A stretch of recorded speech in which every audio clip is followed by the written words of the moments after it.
Assalamualaikum warahmatullahi wabarakatuh. Yang terhormat kepada Bapak Dr. Andes Iqbal Barlian, MPD, dan Ibu Pratita, SPD, MPD, sebagai dosen pengampu mata kuliah pengantar pendidikan ini. Kami dari kelompok 6, kelas Palembang, dengan anggota yang terdiri dari saya, Salma Salsabila, dan yang kedua, Silma Kurnia Putri. Di video ini kami akan memaparkan hasil diskusi kami mengenai materi pendidikan dan pembangunan. Maka dari itu kami harap kepada teman-teman untuk menonton dan memahami materi dari paparan kami ini dan semoga dapat menambah wawasan untuk teman semua. Baiklah, langsung saja ke materi yang pertama mengenai pengertian pendidikan dan pembangunan. Apa sih pengertian pembangunan itu? Pembangunan berasal dari kata bangun yang berarti membuat, mendirikan, atau membina. Jadi, pembangunan adalah usaha yang dilakukan secara terencana dalam melakukan perubahan dengan tujuan utama memperbaiki dan meningkatkan taraf hidup masyarakat, kesejahteraan dan kualitas hidup manusia. Pembangunan berarti perbaikan untuk menuju ke arah yang lebih maju. Perbaikan dari yang belum ada menjadi ada, perbaikan dari yang jelek menjadi baik. Karena pembangunan itu membangun dan memperbaiki. Adapun pendidikan berasal dari bahasa Latin educare yang berarti keluar. Pendidikan adalah proses membimbing manusia dari kegelapan kebodohan menuju kecerahan pengetahuan atau dari tidak tahu menjadi tahu. Dalam arti luas, pendidikan baik formal atau informal meliputi segala hal yang memperluas pengetahuan manusia tentang dirinya sendiri dan tentang diri mereka. Selanjutnya mengenai esensi pendidikan dan pembangunan serta titik temunya. Esensi pembangunan bertumpu dan berpangkal dari manusianya, bukan pada lingkungannya seperti perkembangan ekonomi. Seperti yang dinyatakan dalam GBHN, hakikat pembangunan nasional adalah pembangunan manusia Indonesia. Pertanyaan tersebut dapat diartikan bahwa yang menjadi tujuan akhir pembangunan adalah manusianya.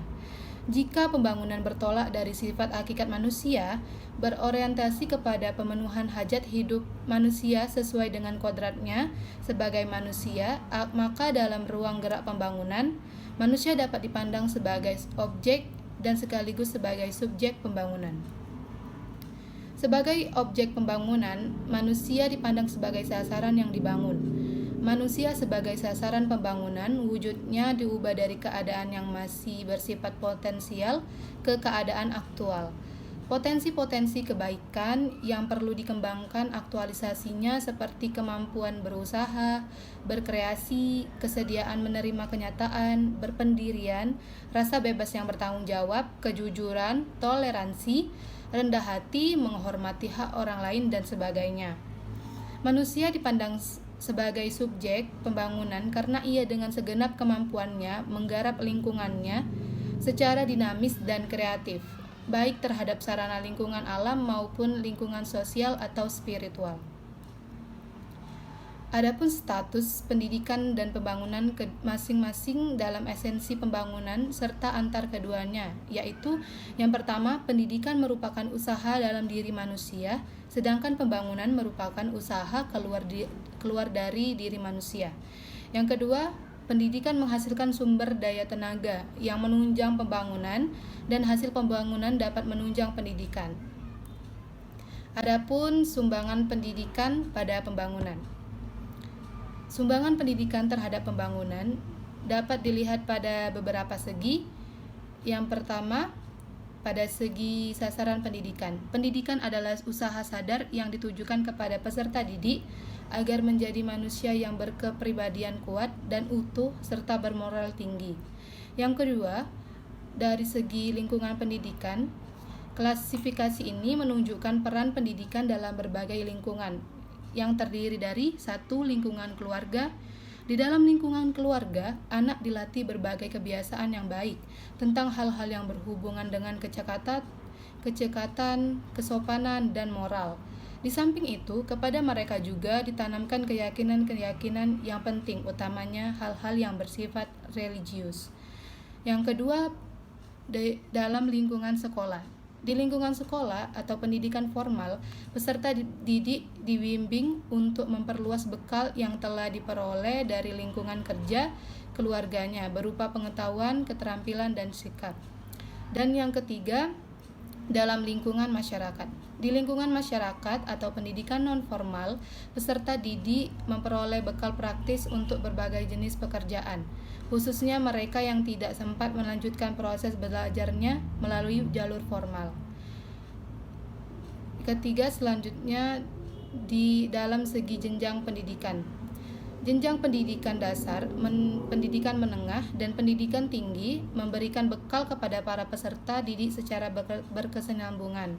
Pendidikan dasar merupakan basic education yang memberikan bekal dasar bagi pendidikan menengah dan pendidikan tinggi.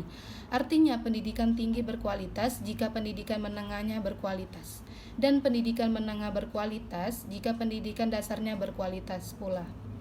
Dan yang terakhir, dalam segi pembidangan kerja atau sektor kehidupan.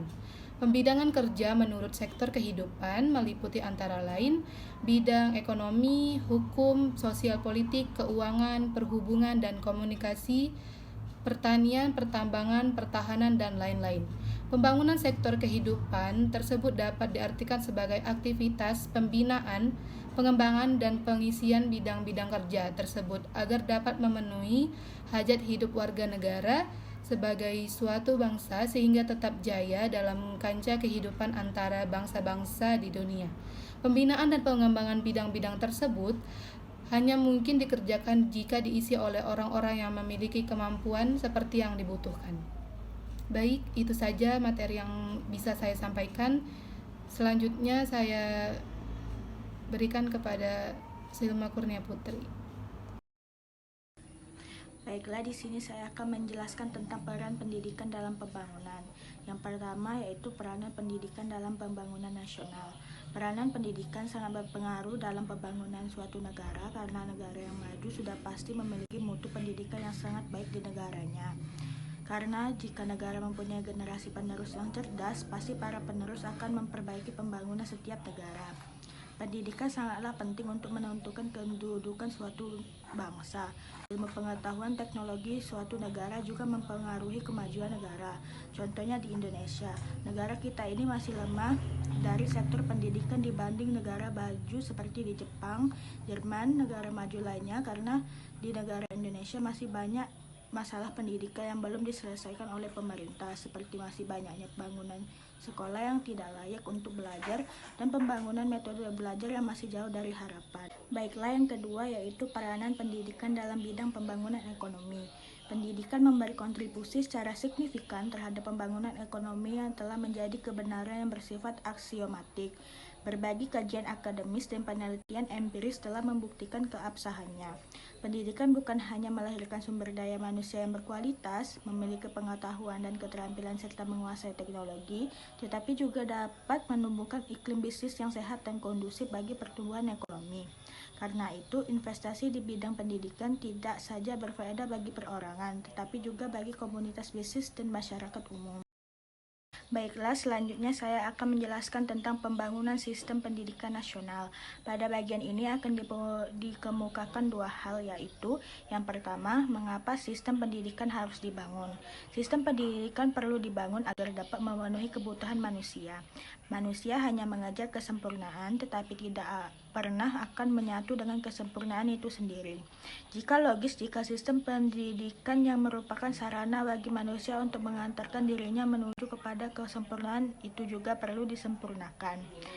Di samping itu pula, pengalaman manusia juga berkembang. Itulah sebabnya mengapa sistem pendidikan sebagai sarana yang mengantar manusia untuk menemukan jawaban atas teka-teki mengenai dirinya. Selanjutnya, persoalan pendidikan juga dapat dilihat sebagai persoalan nasional karena pendidikan berhubungan dengan masa depan bangsa. Yang kedua yaitu wujud pembangunan sistem pendidikan. Secara makro, sistem pendidikan meliputi banyak aspek yang satu sama lain berkaitan erat, yaitu yang pertama, aspek filosofis dan keilmuan. Yang kedua, aspek yuridis atau perundang-undangan. yang ketiga struktur, yang keempat kurikulum yang meliputi materi, metodologi, pendekatan, dan orientasi. Baiklah, yang pertama yaitu yang A, hubungan antar aspek-aspek. Aspek filosofis, keilmuan, dan yuridis menjadi landasan bagi butir-butir yang lain karena memberikan arah serta mewadahi butir-butir yang lain. Artinya, struktur pendidikan, kurikulum, dan lain-lain itu harus mengacu kepada aspek filosofis, aspek ilmuwan, dan aspek yuridis. Oleh karena itu, perubahan apapun yang terjadi pada struktur pendidikan, kurikulum, dan lain-lain tersebut harus tetap berada di dalam wadah filosofis dan yuridis. Baiklah, selanjutnya yaitu B, aspek filosofis keilmuan. Aspek filosofis berupa penggarapan tujuan nasional pendidikan, rumusan tujuan nasional yang tentunya memberikan peluang bagi pengembangan sifat hakikat manusia yang bersifat kodrati, yang berarti pula bersifat wajar. Bagi kita, pengembangan sifat kodrati manusia itu paralel dengan jiwa Pancasila. Filsafat Pancasila ini menggantikan secara total filsafat pendidikan penjajah. Penjajah memfungsikan pendidikan sebagai sarana untuk menghasilkan tenaga kerja yang terampil, tetapi bersifat bergantung dan loyal kepada penjajah. Kemudian yang C yaitu aspek yuridis. Kemajuan zaman menimbulkan kebutuhan-kebutuhan baru, khususnya kebutuhan akan penyempurnaan sistem pendidikan yang sesuai dengan tuntutan kebutuhan-kebutuhan baru tersebut. Jelasnya, sistem pendidikan perlu disempurnakan dan tugas ini hanya dapat dilakukan dengan mendasar diri pada Undang-Undang Pendidikan. Kemudian yang D yaitu aspek struktur. Aspek struktur pembangunan sistem pendidikan berperan pada upaya pembenahan struktur pendidikan yang mencakup jenjang dan jenis pendidikan. Lama waktu belajar dari jenjang yang satu ke jenjang yang lain sebagai akibat dari perkembangan sosial, budaya, dan politik. Yang E yaitu aspek kurikulum. Kurikulum merupakan sarana pencapai tujuan. Jika tujuan kurikuler berubah, maka kurikulum berubah pula. Perubahan dimaksud mungkin mengenai materinya, orientasinya, dan pendekatan ataupun metodenya. Baiklah, sekian penjelasan dari saya.